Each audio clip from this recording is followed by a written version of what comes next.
Okay, this is gangrene. This is my 73 Charger. A buddy of mine sent me the ad about 5-6 months ago. I told him I don't like 73 and later B bodies because I don't like the rubber mounted K-frame, the rubber mounted suspension, the ISO clamps. I also told him most of the 73 and later B bodies are 318 cars and I don't care for them. Big block car would have been cool.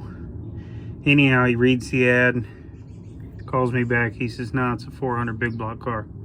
So long story short, I bought it. Anyhow, so on the 73 and later B bodies, these mounts right here, there's a rubber mount and there's an isolated K member for the torsion bars. And instead of the earlier 41-inch bars, they run it's like a 43.5-inch bar. So what I did was I took off the rubber mounted K-frame. I torched out the sockets that are in that 73 K-frame. I inserted them where they would be on a 72 and earlier B body, and I welded them in. Seals on there. So that's a 41-inch 72 and earlier bar now mounted in a 73 B body. The other thing I did, because I want this car to handle, this is a great car by the way, California car, no bubbles in the door, no rust, just a really nice body on this car.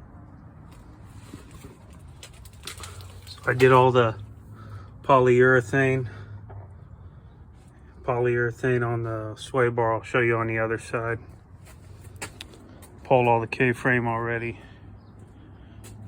blasted everything, clearanced it a little bit for the oil pan.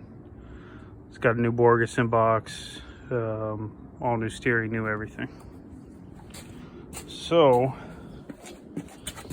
on these cars, the shocks are very short. They only have about 4 inches of travel. I knew I wanted to lower this car, so if they got 4 inches of travel, and let's say I get lucky and I'm sitting in the middle, that gives me 2 inches. If I lower the car 1.5 inches or 2 inches in the front, that leaves me just about bottomed out already. So one of the things I did there was, this is where the shock sat. I cut that out. I raised it up 1.5 inches using a section of pipe. And then now I mount my shock in there, shock's in place. And what that does is that now puts me back in the middle of my travel, even when I've lowered the front of the car 1.5 inches to 2 inches.